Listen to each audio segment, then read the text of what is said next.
वो बिना किसी चेतावनी के आधमका और किसी आग की तरह फैल गया। पर आज भी किसी को पता नहीं कि वो कहां से आया। 2019 में आया नोवेल कोरोना वायरस काफी अलग था क्योंकि वो बड़ी आसानी से हमारे बीच फैल रहा था और बहुत तेजी से भी। वुहान में खोजा गया वो पहला केस था जो पिछले साल चाइना के होबे प्रोविंस की राजधानी में मिला था। वायरस से अब तक 1200 लोगों की मौत और दुनिया भर में 45,000 लोग इससे प्रभावित हुए हैं और ये गिनती तेजी से बढ़ रही है।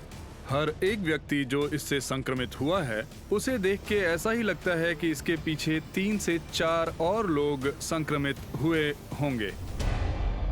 चाइनीज न्यू ईयर का पहला दिन काफी गड़बड़ी वाला था। दूर दूर से काफी लोग आए हुए थे और वो काफी परेशान थे। वुहान और आस पड़ोस के शहरों से सारी आवाजाही बंद कर दी गई है, वायरस को फैलने से रोकने की जोरदार कोशिश के तहत। कुछ 6 करोड़ निवासियों को बाहरी दुनिया से अलग कर दिया गया है। मैं बस रो रही थी क्योंकि मैं बहुत परेशान थी। महामारी जरूर बहुत बढ़ गई होगी जिससे वुहान शहर को बंद कर दिया गया। ये नोवेल कोरोना वायरस असल में है क्या? क्या इस बेहद संक्रामक बीमारी को रोका जा सकता है?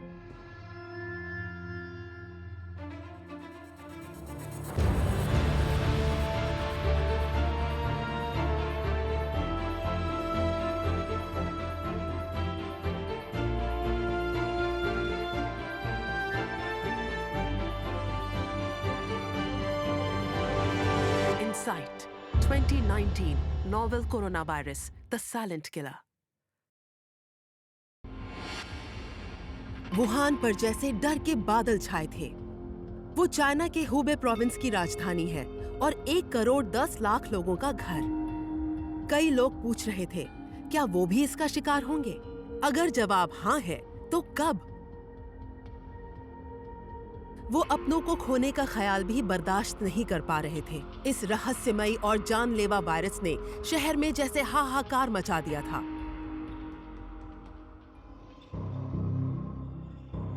कोरोना वायरस ने मात्र 2 महीने के भीतर 1200 लोगों की जानें ली हैं। इस बीमारी से हजारों लोग प्रभावित हो गए, बहुत तेजी से और काफी संख्या में।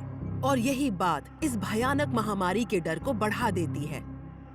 2019 का नोवेल कोरोना वायरस बिल्कुल अलग है। हमें सार्स को तो पता है और सच कहें तो हमने सार्स को दुनिया भर में 6 से 9 महीनों में काबू कर लिया था, जो कि एक बहुत बड़ी उपलब्धि है। और अगर आप संख्या देखें तो कुछ 8,000 से 10,000 लोग प्रभावित हुए होंगे और उससे निपटने में कई महीने लग गए। पर अगर हम 2019 के नोवेल कोरोना वायरस की तरफ देखें तो हमें नजर आता है कि बहुत से आंकड़े जल्दी जल्दी सामने आ रहे हैं, वो भी बस 1 महीने में। ये सभी दिसंबर 2019 के सर्दी के मौसम में शुरू हुआ। सन्नाटा और मौत का माहौल सारे वुहान शहर को चपेट में लेने वाला था, जिसका कारण एक अनजान बीमारी थी, जिसके कारण कुछ मुट्ठी भर बीमार हुए थे, बुखार और खांसी जैसे लक्षणों के साथ।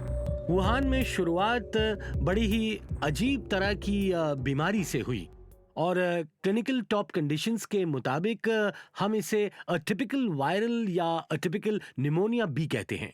हमारे पास जब कोई मरीज बुखार या खांसी, हाथ पैर में दर्द जैसे सामान्य लक्षण लेकर आता है तो वो लगभग फ्लू जैसी बीमारी लगती है। पर आपको पता चल जाता है क्योंकि कोई गड़बड़ जरूर है, क्योंकि छाती के एक्सरे में वो नजर आती है। इन्फ्लुएंजा के लिए किए गए सारे परीक्षण या किसी और विषाणु के परीक्षण नेगेटिव आते हैं और फिर बहुत लोग इस बीमारी के शिकार होते हैं और देखा गया है कि सब में ये लक्षण दिखाई देते हैं। चाइनीज हेल्थ अथॉरिटीज को इस किस्म का पहला मरीज पिछले साल 8 दिसंबर को मिला था, जिसमें यही लक्षण मौजूद थे। संक्रमण के छोटे आंकड़े देखते ही देखते बड़ी संख्या में तब्दील हो गए। कहा जाता है शुरुआत में पाए गए 2 मरीज वुहान के फिश होलसेल मार्केट में काम करते थे। ये सबकी नजरों में तब आया जब सामान्य लगने वाले लक्षणों के कारण पहले मरीज की जान गई। 9 जनवरी 2020 को एक खतरनाक वायरस के कारण 61 वर्षीय बुजुर्ग की मौत हो गई, जो इस मार्केट में हमेशा खरीदारी के लिए आया करते थे। शुरुआती जांच से पता चला कि उनके पास जितने पेशेंट्स आए थे उनमें से ज्यादातर पेशेंट्स मार्केट के उस खास हिस्से की ओर इशारा कर रहे थे जहां वन्य जीवों का व्यापार चलता था। और फिर देखने पर यह भी लगता है कि जैसे ये दूसरे वन्य जीवों से निकलकर किसी और प्रजाति में फैला होगा, पर कौन सी ये नहीं पता, क्योंकि इन सभी जीवों को एक ही पिंजरे में रखा जाता है और फिर इन्हें अच्छा मौका मिल जाता है एक प्रजाति से दूसरी प्रजाति तक जाने का, और फिर वहां से निकलकर एक तरह से कहें तो जैसे जानवरों की प्रजातियों से इंसानों में आ जाते हैं। चाइना ने वर्ल्ड हेल्थ ऑर्गेनाइजेशन को वुहान में फैले इस खतरनाक वायरस के बारे में 31 दिसंबर को आगाह कर दिया। 29 जनवरी को जब तक WHO इस वायरस को ग्लोबल इमरजेंसी करार दे देता, तब तक ये वायरस चाइना के 31 प्रोविंसेस में फैल चुका था और एशिया, यूरोप और उत्तरी अमेरिका के 20 से भी ज्यादा देशों में फैल चुका था। जब आपको इसके बारे में पता चलता है और उसे देखते हैं तो लगता है जैसे ये पहले हो चुका है। ये वाकई में बिल्कुल सार्स जैसा लगता है जो हमने सन 2003 में देखा था, जहां केसेस बढ़ते ही चले जा रहे थे और फिर अचानक केसेस का जैसे विस्फोट हो गया। हाल ही में हुआ नोवेल कोरोना वायरस विस्फोट 2002 के सार्स एपिडेमिक से काफी मिलता जुलता है। सालों पहले सार्स ने सारे इलाके को तबाह कर दिया था, 8000 लोगों को प्रभावित किया था और 774 लोगों की जानें गई थीं। जब उसे पहली बार खोजा गया, चाइनीज हेल्थ अथॉरिटीज ने उसके सार्स होने से साफ मना कर दिया, जो 2002 का सीवियर एक्यूट रेस्पिरेटरी सिंड्रोम था। इसके बाद की गई खोजबीन से पता चला कि ये महामारी कोरोना वायरस के कारण है, जिससे सार्स कोरोना वायरस की तुलना में 76% जेनेटिक समानताएं हैं। सिर्फ फर्क ये है कि सार्स की तुलना में ये कम जानलेवा है, पर बहुत तेजी से फैलता है। हर एक व्यक्ति जो इससे संक्रमित हुआ है, उसे देख के ऐसा ही लगता है कि इसके पीछे 3 से 4 और लोग संक्रमित हुए होंगे। तो अगर आपको 6000 लोग बीमार नजर आते हैं तो असलियत में कम से कम 20 से 30,000 लोग बीमार हो सकते हैं। ये बहुत ही सामान्य अनुमान है, क्योंकि ये आंकड़े इससे कई गुना ज्यादा भी हो सकते हैं। 2019 का कोरोना वायरस बिल्कुल अलग है, क्योंकि वो बड़ी आसानी से हमारे बीच फैलता है और बीमार करता है। हमारे सिर्फ संपर्क में आने से या बात करने से ये बीमारी फैलने का डर लगा रहता है, जो सार्स में नहीं था। शुरुआती स्टडीज से ये पता चला है कि वायरस का इंक्यूबेशन पीरियड, यानी कि संक्रमण होने के समय से संकेत और लक्षण दिखने तक तकरीबन 5 से 7 दिन का वक्त लगता है।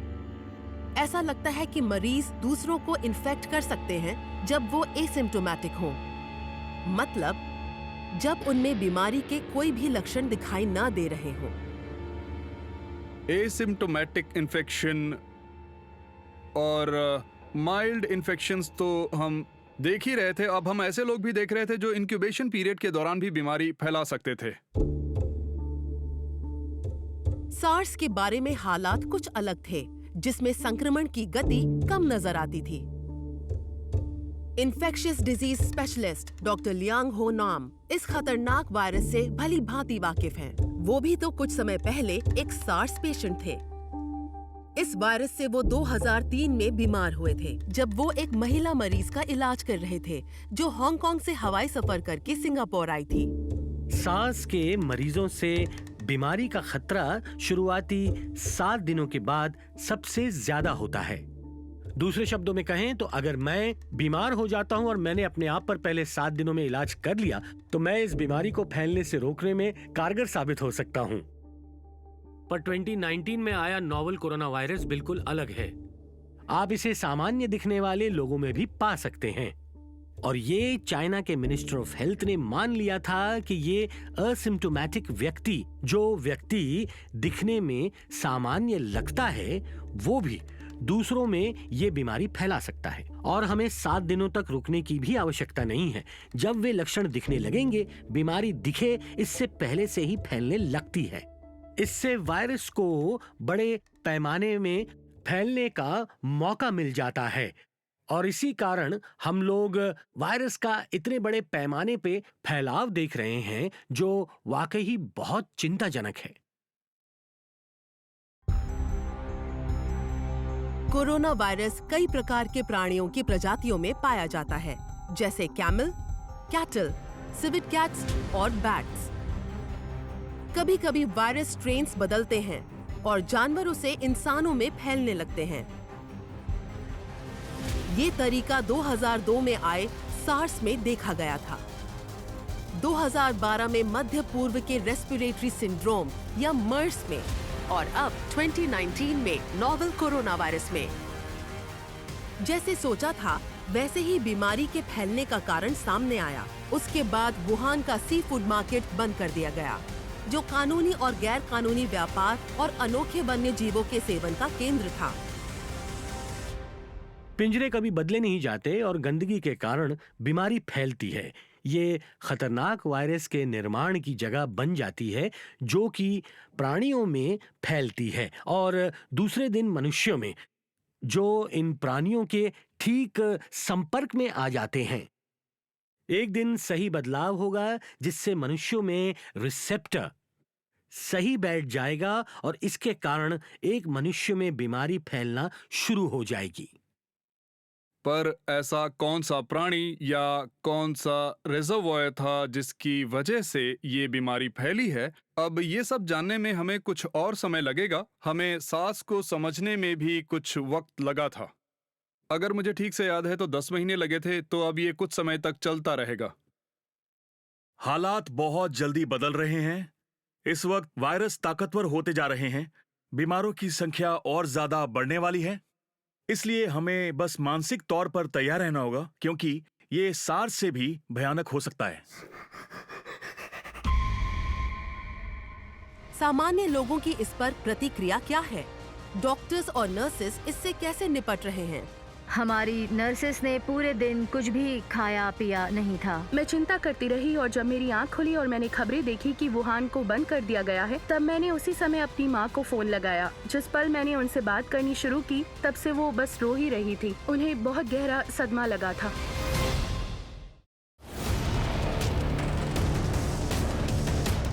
ये 2020 जनवरी की बात है। चाइना में नोवेल कोरोना वायरस संक्रमण के दर्ज हो रहे केसेस के आंकड़े बढ़ने लगे थे। अस्पताल इस जानलेवा वायरस के संक्रमण की आशंका से भर्ती हुए लोगों से जूझ रहे थे। संसाधनों का पूरा उपयोग किया जा रहा था, क्योंकि बुखार और सांस लेने में तकलीफ हो रहे मरीजों की संख्या में लगातार बढ़ोतरी हो रही थी। नर्स होने के नाते हम जिम्मेदारियों से भाग नहीं सकते। उस दिन हमने हमारी शिफ्ट पे कुछ भी खाया पिया नहीं था। पूरा दिन हम मरीजों की देखभाल कर रहे थे। सभी मेडिकल स्टाफ ने हमारी चाइनीज न्यू ईयर की छुट्टियां रद्द कर दी है और हम रोज काम में जुट गए हैं। मैं खुद दिन में 10 से 12 घंटे से भी ज्यादा काम कर रहा हूं, पर हम डॉक्टर्स के लिए ये कोई बड़ी बात नहीं है, क्योंकि हम लंबी शिफ्ट्स में काम करने के आदी हैं। इस समय तक नोवेल कोरोना वायरस के केसेस मुख्य केंद्र से दूर चाइना के मुख्य शहरों तक पहुंच गए थे। उत्तर में बीजिंग और दक्षिण में शेंचन।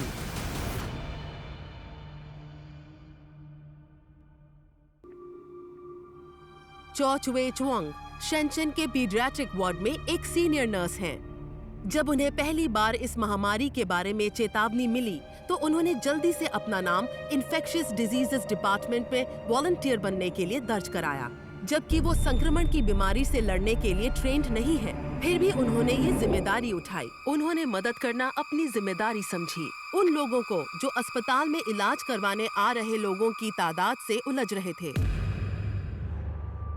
क्योंकि उस दिन फीवर क्लिनिक में सिर्फ 3 ही नर्सेस थी, तो उन्हें अस्पताल की बाकी नर्सेस के सहयोग की बहुत ज्यादा जरूरत थी। जब उन्हें इस महामारी की जानकारी मिली, तब चाइनीज न्यू ईयर की छुट्टियां शुरू होने में कुछ ही दिन बचे थे। कई अस्पताल के कर्मचारी छुट्टी पर चले गए थे। इसी कारण मेडिकल स्टाफ कम पड़ रहा था और बस कुछ ही समय में ये गड़बड़ी उभर कर सामने आने लगी, जब हालात बद से बदतर होते जा रहे थे। लुनार न्यू ईयर के पहले दिन माहौल ठीक नहीं था क्योंकि काफी लोग इकट्ठा हुए थे और वे बहुत परेशान थे। उस दिन मेरी ड्यूटी सुबह 8 से दोपहर 4 बजे तक थी। उस दिन लगभग 100 से ज्यादा लोग आए हुए थे। उनमें से सभी को इलाज की जरूरत नहीं थी। 80 पेशेंट्स को डॉक्टर से मिलने की जरूरत थी। पर जब 100 लोग आए थे तब उनमें से कुछ लोग डॉक्टर से क्यों नहीं मिले, क्योंकि उनमें कोई लक्षण नहीं दिखे और उनमें इस बीमारी के कोई सिम्टम्स नहीं थे। पर फिर भी वो आए क्योंकि वो बहुत डरे हुए थे। वो बहुत दूर से आए थे, बसों में, ट्रेनों में ट्रैवल करके आए थे, तो वो तसल्ली करना चाहते थे कि कहीं उन्हें भी ये बीमारी ना हो गई हो और इसी कारण वो अपनी जांच करवाना चाहते थे। अस्पताल की सुविधाएं बहुत ही कम पड़ने लगी थीं। हमने चाइना और अस्पतालों में क्या चल रहा है इस बारे में कई वीडियो सोशल मीडिया पर डाल दिए हैं और आरोग्य कर्मी होने के नाते मैं चाइना के आरोग्य कर्मियों के लिए प्रार्थना करता हूं, क्योंकि वे मुश्किल परिस्थितियों से गुजर रहे थे और उनके चेहरे पर थकावट साफ नजर आती है। मैं इन्हें अगले दिन और काम करने के लिए बिल्कुल नहीं कह सकता।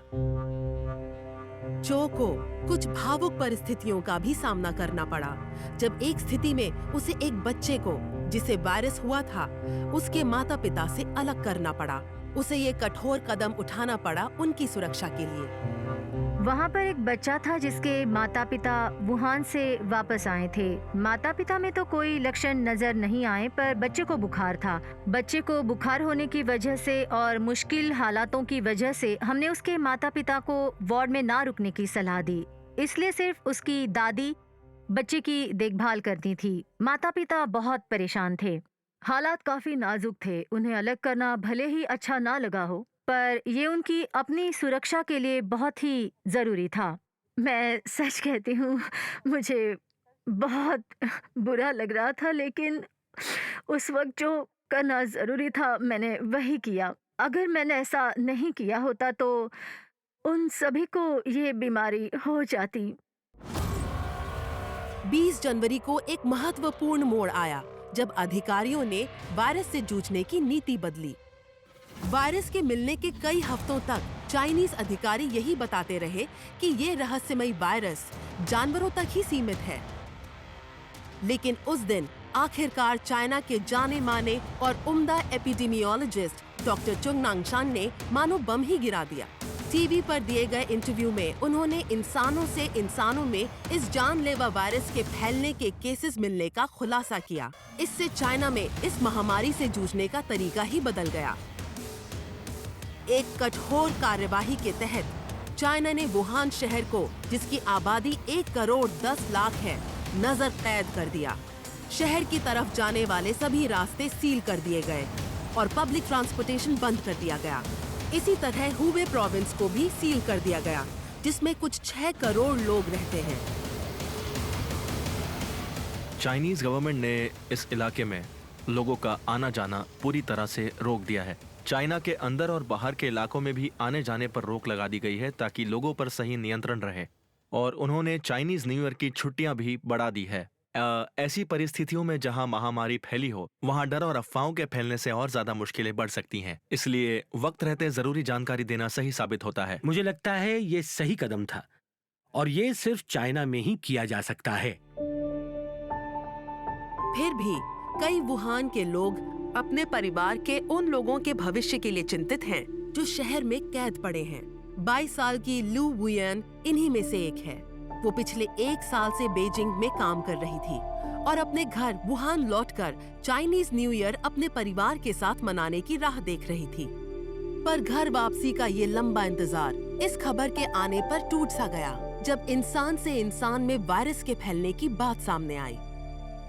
जब उसकी माँ ने फोन करके उसे वुहान आने से मना किया तो उसका दिल टूट गया। नए साल पर घर जाने का वो बेसब्री से इंतजार कर रही थी, खासकर अपने परिवारजनों से 1 साल से दूर रहने के बाद। ये सब डॉक्टर जोंग नानशान के इंटरव्यू के बाद हुआ, जिसमें उन्होंने बताया कि इंसानों से इंसानों में बीमारी फैल सकती है। इसके बाद मुझे माँ का फोन आया और वो पल मैं कभी नहीं भूल सकती। उन्होंने मुझे लौटने से मना कर दिया और आखिरकार मैंने बीजिंग में ही रहने का फैसला किया। मुझे 29 जनवरी तक वुहान लौट जाना चाहिए था, पर उन्हें लगा इसमें बहुत बड़ा खतरा है। साथ ही मेरी तबीयत भी थोड़ी ठीक नहीं थी, इसलिए मैंने सोचा कि बीजिंग में रहना सुरक्षित होगा।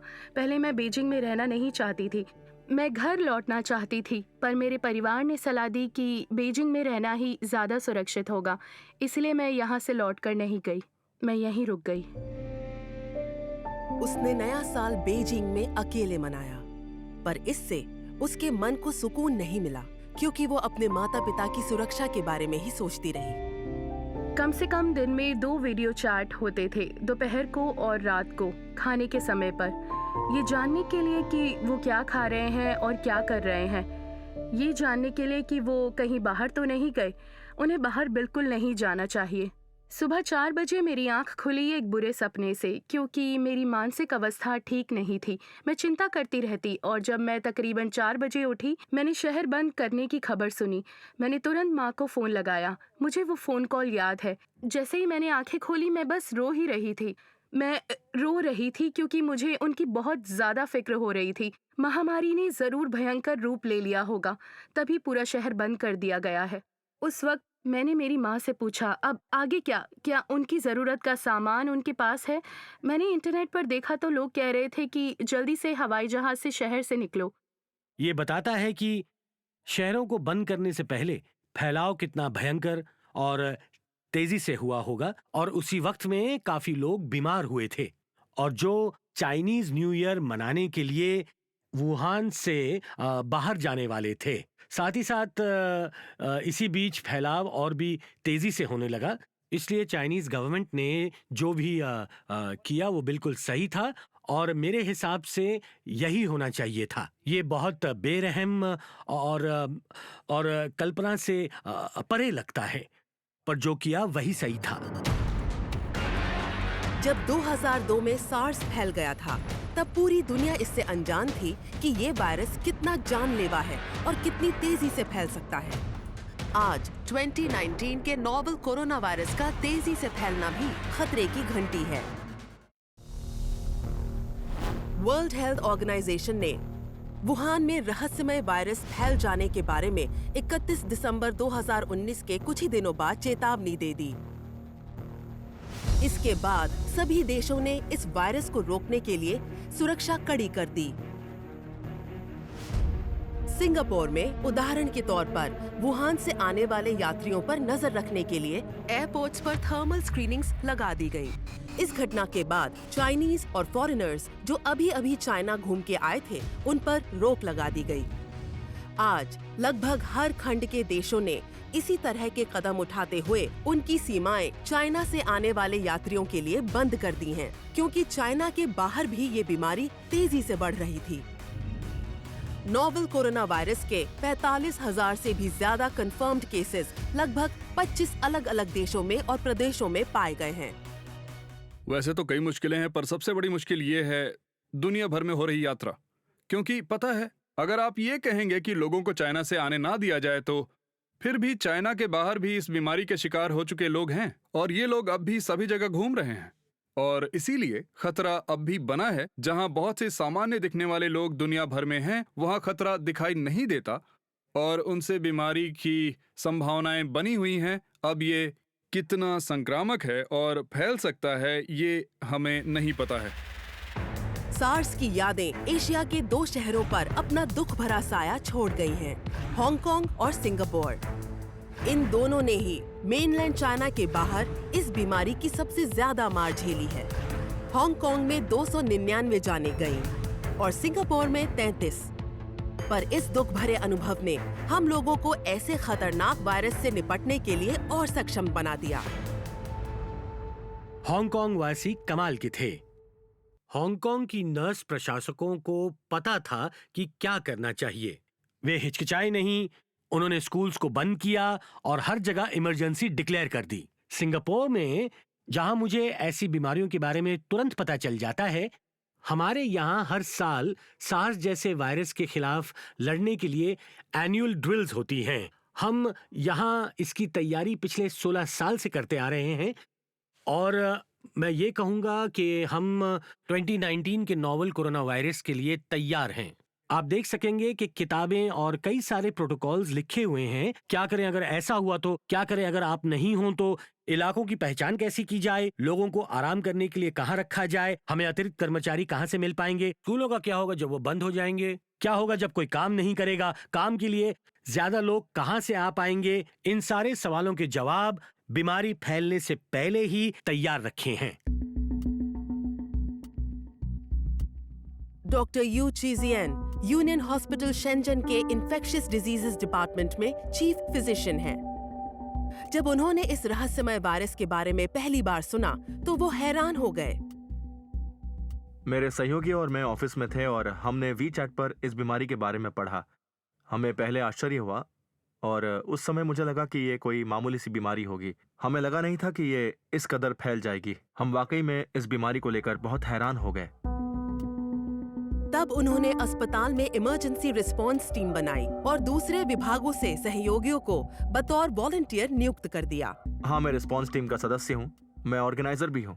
इस बीमारी से निपटने के लिए सिर्फ छोटे छोटे क्लिनिक्स काफी नहीं रहेंगे जो सिर्फ बुखार का इलाज करते हैं और छोटी मोटी बीमारियों को देखते हैं। हमें बड़े बड़े हॉस्पिटल्स चाहिए। डॉक्टर यू द्वारा एक और इनोवेटिव स्ट्रैटेजी बनाई गई और वो थी टेलीमेडिसिन यूनिट का निर्माण। इसके पीछे कल्पना ये थी कि उन लोगों को महत्वपूर्ण जानकारी देना जो ये समझ नहीं पा रहे थे कि वो बीमार हैं या नहीं। साथ ही साथ अस्पताल के कर्मचारियों का बोझ भी हल्का हो सकता था। हमने जरूरत को देखते हुए एक ऑनलाइन इंफॉर्मेशन प्लेटफॉर्म शुरू कर दिया है। ऑनलाइन सर्विस के तहत हम हमारे मरीजों की बेहतर देखभाल कर पाएंगे। कल के एक दिन में ही 1600 लोगों ने हमसे बातचीत की। ये नया ऑनलाइन प्लेटफॉर्म मरीजों के लिए बेहतर साबित हो रहा है और इससे लोगों के मन में कोरोना वायरस के बारे में जो भी आशंकाएं हैं उसे दूर करने में मदद मिल रही है। क्योंकि कोरोना वायरस संक्रमण के बाद बहुत सारे मरीज अस्पताल में चले आए थे। उनकी जांच कर रहे डॉक्टरों पर भी खामखा दबाव बहुत बढ़ रहा था। मरीजों की संख्या भी बढ़ती जा रही थी और इसी वजह से डॉक्टर भी काफ़ी प्रेशर में थे। इसी हालत को देखकर हमने जल्द से जल्द इस बीमारी के बारे में जानकारी देने के लिए इस प्लेटफॉर्म का निर्माण किया। क्योंकि ये तरीका सुविधाजनक था, हम इंटरनेट से या अपने मोबाइल फ़ोन से भी जवाब दे सकते थे, जिससे हम हमारे फ़ोन से कभी भी कहीं भी जवाब दे सकते थे, तब भी जब हमारी छुट्टी हो गई हो या हम खाना खाने गए हो। शाम को हम जब 6 बजे काम से निकल जाते हैं तब हम घर पर जाकर भी मोबाइल फ़ोन से सवालों के जवाब दे सकते हैं। सच कहें तो आजकल हम रात को 9 से 10 बजे तक काम कर रहे हैं। ऑफिशियल कंसल्टेशन 10 बजे बंद हो जाता है, पर अगर हम फ्री हैं तो हम 10 बजे के बाद आधी रात तक भी जवाब देते रहते हैं ताकि लोगों को ज़्यादा परेशानी का सामना ना करना पड़े। चो चुए चोंग को असिस्टेंट होने पर गर्व है। इस पीडियाट्रिक नर्स ने वॉलंटियर बन के इमरजेंसी ट्रेनिंग ली ताकि वो उन मरीजों की देखभाल कर सके जो इस न्यूमोनिया जैसे वायरस से पीड़ित हैं। ट्रेनिंग तो अच्छी है। मैं पीडियाट्रिक्स वार्ड में नर्स हूँ, पर मैंने इस नए तरह के न्यूमोनिया की कम से कम 8 ट्रेनिंग सेशंस किए हैं। मैं नए साल के शुरू होने से पहले से लेके अब तक लगातार इस तरह के ट्रेनिंग सेशंस ले रही हूँ। मैं बचाव की मेथड्स पर कई बार ट्रेनिंग ले चुकी हूँ। अस्पताल इन बातों पर ज़्यादा ध्यान देता है ताकि हेल्थ वर्कर्स इन्फेक्ट ना हो। चाइना के जल्द इलाज कराने और रोकथाम के लिए हो रहे लगातार प्रयासों में शामिल है वुहान में बन रहे 2 नए अस्पताल। वो सिर्फ 2 हफ्तों में बनकर तैयार हुए। अधिकारियों ने हजारों कंस्ट्रक्शन वर्कर्स को चाइनीज न्यू ईयर की छुट्टी पर से वापस बुला लिया। तनख्वाह दुगनी और तिगनी कर दी गई और वो बिना घड़ी देखे 2 अस्पताल बनाने का काम करने लगे, जिसमें 2500 बेड की व्यवस्था थी। फिर भी कई चुनौतियां थीं।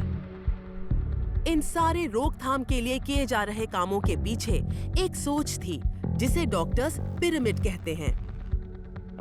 पिरामिड की नोक पर वो व्यक्ति होता है जिसे हम सिम्टोमेटिक कहते हैं और फिर पिरामिड के निचले हिस्से में वो लोग होते हैं जिन्हें हम यूं कहिए लेस सिम्टोमेटिक कहते हैं, और फिर आपके पास ये बहुत बड़ा हिस्सा पिरामिड के तल में एसिम्टोमेटिक का होता है। ये जानने के लिए आप इसे कैसे नियंत्रित करेंगे, आपको पिरामिड कितना बड़ा है ये जानना जरूरी है, पर यदि आप अगर आइसबर्ग के ऊपरी नोक पर ध्यान दे रहे हैं तो आप जो उसके नीचे है उससे धोखा खा सकते हैं। मेडिकल साइंस से हमें ये शिक्षा मिली है कि कम साधनों के तहत सिर्फ उनका इलाज हो सकता है जो बहुत ही बीमार हैं। जो बहुत ही बीमार हैं और अस्पतालों में भर्ती हो गए हैं वो असल में पिरामिड के नोक पर हैं, और हम फिलहाल यही 10-20% पेशेंट्स को देख रहे हैं, और बाकी के 80% को हम देख भी नहीं रहे, इलाज नहीं कर रहे, हम उन्हें अलग नहीं रख रहे, उल्टा हम उन्हें वापस भीड़ में भेज रहे हैं जहां वो औरों को फिर से संक्रमित कर सकते हैं, जो बहुत ही चिंताजनक है। जो हम देख नहीं पा रहे हैं ऐसा पिरामिड का एक बड़ा हिस्सा हो सकता है जो आसानी से दिख रहे हिस्से से 40 गुना बड़ा हो सकता है। ये सभी वायरस फैलाने वाली चलती फिरती दुकान है। वर्ल्ड हेल्थ ऑर्गेनाइजेशन के नोवेल कोरोना वायरस को ग्लोबल इमरजेंसी मान लेने के बाद देश के अंदर तेजी से प्रतिक्रियाएं आने लगीं। वुहान आने और जाने वाली सभी उड़ानें और बड़ा हुबे इलाका बंद कर दिया गया, और लोगों को भी चाइना में जरूरत न होने पर यात्रा न करने की सलाह दी गई। Indonesia, Philippines, Japan, south Korea, New Zealand, France, Turkey और यूएस जैसे देशों में अपने अपने नागरिकों को वुहान से वापस लाने की होड़ मच गई, क्योंकि चाइना इस बीमारी को काबू में लाने के लिए संघर्ष करता नजर आ रहा था। क्या चाइना को इस बीमारी के लिए दोषी ठहराना सही होगा? 2003 के सार्स महामारी के दौरान भी सरकारों को 4 महीने लग गए दुनिया को इस संकट के भयानक रूप के बारे में बताने के लिए। बाद में उन पर जानकारी रोकने और छिपाने के आरोप भी लगे। अभी आए संक्रमण में भी सरकारों को ये जानकारी देने में लगभग 1 महीना लगा, जबकि पहला केस 8 दिसंबर 2019 में ही दर्ज हुआ था। 12 जनवरी तक चाइनीज साइंटिस्ट्स ने इस वायरस को नोवेल कोरोना वायरस का नाम दे दिया था, जो सार्स जैसा लगता है। तब से सरकार की तरफ से इसके नियंत्रण और इसे फैलने से रोकने के उपाय किए जा रहे हैं। चाइनीज सरकार ने अंदरूनी आवाजाही पर रोक लगा दी। चाइना के अंदर और बाहर जाना बिल्कुल नामुमकिन है, और इस वजह से लोगों की भीड़ पर काबू पा लिया गया है, जिससे कम से कम बीमारी फैलेगी नहीं। और साथ ही साथ चाइनीज सरकार ने न्यू ईयर की छुट्टियों का समय भी बढ़ा दिया है, और इन सब चीजों की वजह से थोड़ी सी आशाएं बढ़ गई हैं। कुछ अच्छी घटनाएं हैं जहां चाइनीज गवर्नमेंट ने कुछ ठोस उपाय निकाले हैं। मुझे लगता है हमें समस्या की जड़ तक जाना होगा। जो भी उभर रही है या जो बीमारी फैल रही है, इसकी परिस्थिति को समझना होगा, और किस हालात में ये वायरस इंसानों से आगे निकल गया ये भी समझना होगा। आखिर हमसे कहाँ गलती हो गई? हम वन्य जीवन और मानवीय समुदाय को साथ लाने की घटना क्यों घटने दे रहे हैं? हमें इससे बचना चाहिए। और जिस तेजी से नोवेल कोरोना वायरस फैल रहा है, वैसे वैसे डर बढ़ रहा है कि जानलेवा पैथोजेंस या वायरसेस बदलेंगे और फैलेंगे, और ज्यादा जाने लेने के लिए।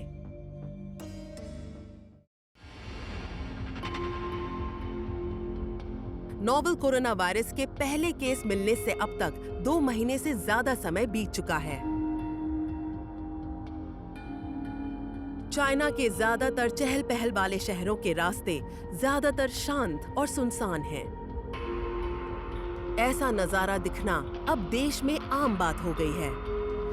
जानलेवा कोरोना वायरस के फैलाव के बढ़ते डर ने भीड़ भाड़ भरे इलाकों को भूतिया जगहों में बदल दिया है। बहुत से लोग अपने घर के अंदर छिपकर बैठे हुए हैं। पार्क्स और मनोरंजन की जगहें बंद कर दी गई हैं। मैं हमेशा घर में ही रहती हूँ, ज्यादा बाहर नहीं निकलती। लियो की बातें मानो चाइना के आम लोगों का कहना है। वायरस के फैलने के डर से इन लोगों ने भीड़ भाड़ वाले इलाकों में घूमना फिरना बंद कर दिया है। सच कहूँ तो मैं बाहर गई ही नहीं हूँ, इसलिए मुझे पता नहीं।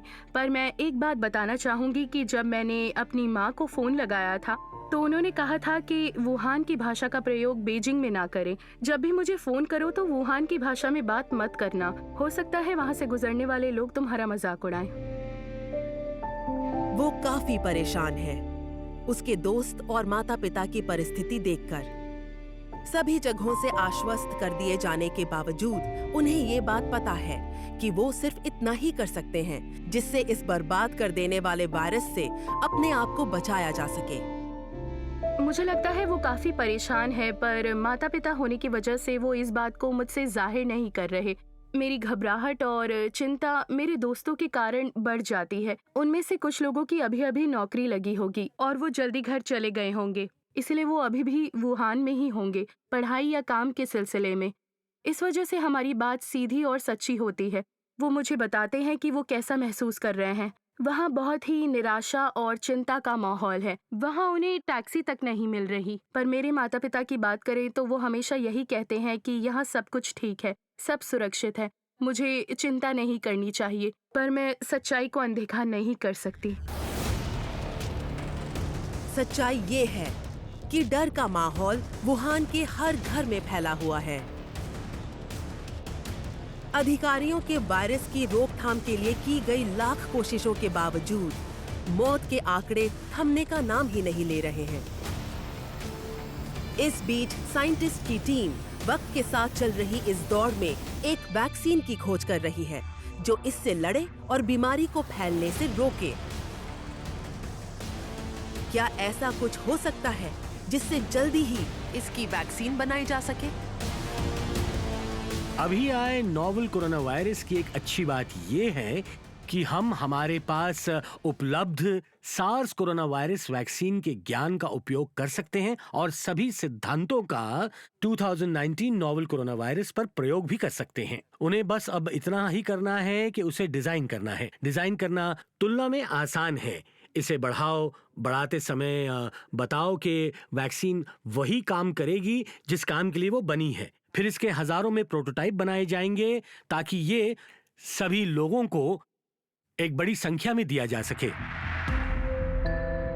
पर बुरी खबर ये है कि एक्सपर्ट्स के मुताबिक नोवेल कोरोना वायरस के लिए वैक्सीन विकसित करने और बनाने में महीनों तक लग सकते हैं।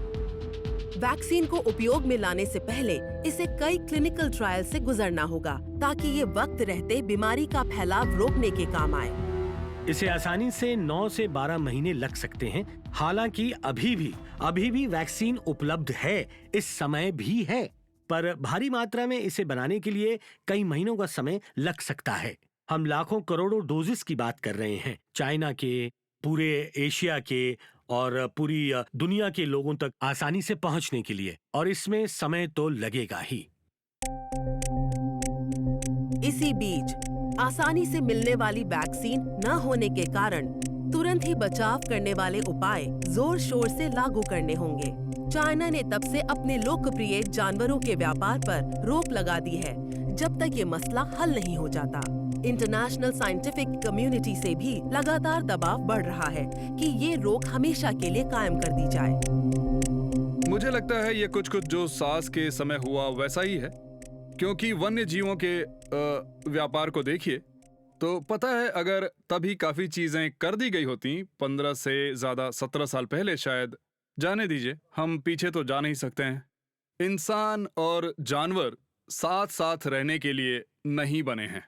इस तरह के वायरस वन्य जीवों में पनपते हैं। आप इंसान और वन्य जीवों को साथ लाने जैसी परिस्थितियां निर्माण करेंगे तो ऐसी स्थितियों में लंबे समय तक ये बात चलती रहेगी, और मुझे लगता है आप समझ ही गए होंगे कि हम नसीब को आजमा रहे हैं। हम वो हर चीज खाते हैं जो उड़ती है, तैरती है या रेंगती है, और जब आप इन प्राणियों को अपने डाइनिंग टेबल पर लाते हैं तब हम उनके साथ वायरस को भी न्योता देते हैं।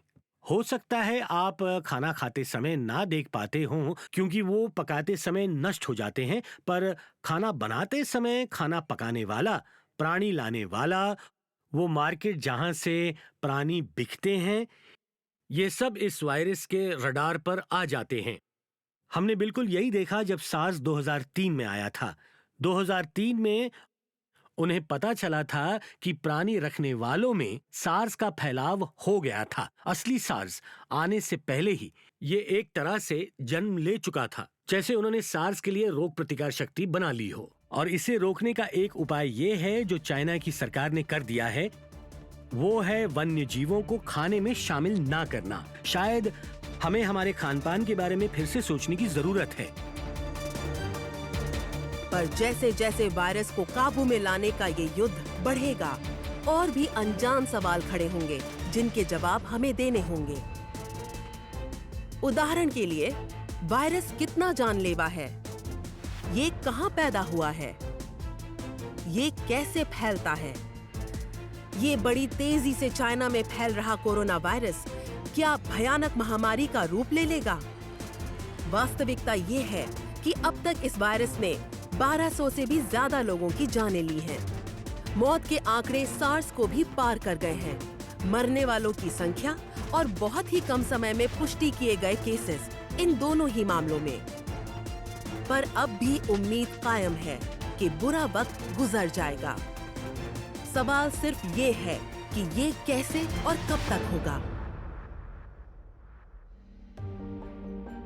नोवेल कोरोना वायरस से चल रहे इस युद्ध में जो आमने सामने लड़ रहे हैं, इन्हें बीमारी का खतरा पहले के मुकाबले कई गुना ज्यादा है, क्योंकि बीमार लोगों की संख्या भी ज्यादा है। फिर भी चो जैसी नर्स को यकीन है कि चाइना बाजी पलट देगा और इस युद्ध में इसकी जीत होगी, आज नहीं तो कल। मुझे यकीन है क्योंकि रोकथाम के पूरे इंतजाम कर दिए गए हैं। फिलहाल हर कोई पब्लिक प्लेस पर जाते वक्त मास्क पहन रहा है, जिसमें अंडरग्राउंड, पब्लिक ट्रांसपोर्ट, सुपरमार्केट्स और कम्युनिटीज शामिल हैं। ये वायरस के फैलने को रोक देता है। मुझे लगता है कि ये काफ़ी है और काफ़ी लोग घर पर भी बैठे हैं, अपने आप को अलग रखे हुए हैं। कई पब्लिक प्लेसेस, पार्क्स और मनोरंजन की जगहें बंद हैं। इस नज़रिए से देखा जाए तो मुझे काफ़ी यकीन है। वुहान का स्थानिक नागरिक होने के नाते हमने काफ़ी अच्छा प्रदर्शन किया और शहर को बंद करने में भी कोई कमी नहीं रखी। बाकी शहरों में, जैसे मैं जानती हूँ कि हेनन में, वो महामारी को काबू में लाने में कामयाब हो गए हैं। इसलिए मुझे लगता है कि सरकार ने रोकथाम के अच्छे उपाय किए हैं। मुझे पूरा भरोसा है और यकीन है कि ये लड़ाई हम हर हाल में जीत कर रहेंगे। आगे चलकर जब हालात ठीक हो जाएंगे, तब काफी विचार करना होगा। ऐसा लगता है कि जब तक इंसान जानवरों के करीब आते रहेंगे, तब तक भविष्य में ऐसी बीमारी के फैलने के आसार बनते रहेंगे। पिछले दिसंबर में जब से चाइना में इस वायरस ने हड़कंप मचा दिया है, किसी को ये पता नहीं कि ये दौर कब गुजरेगा और हालात काबू में कब आएंगे। हम बस प्रार्थना कर सकते हैं कि ये सब जल्द खत्म हो जाए। अगर हालात में सुधार आया तो केसेस की संख्या गिरनी शुरू हो जाएगी, पर मैंने ये देखा नहीं है। इस बारे में तभी बात कर सकते हैं जब ये होना शुरू हो जाएगा। फिलहाल हम अब भी केसेस आते हुए देख रहे हैं और साथ ही मौतें भी। पता है ये केसेस भी ज्यादा हैं, इसलिए जब तक ये आंकड़े गिर नहीं जाते हम बता नहीं सकते कि इस इलाके का क्या हाल होगा। ये सब कुछ समय तक चलता रहेगा। हम गिरेंगे, उठेंगे, फिर से चल पड़ेंगे और इस दरमियान हमारे कुछ योद्धा, रिश्तेदार और करीबी लोगों को खो देंगे। पर दुनिया और भी ताकतवर बनकर खड़ी होगी, दुनिया और भी बेहतर बनेगी। हम उन लोगों को याद करेंगे जो ये लड़ाई हार गए, और उनकी याद में हम ये परिस्थितियां फिर से दोहराने नहीं देंगे।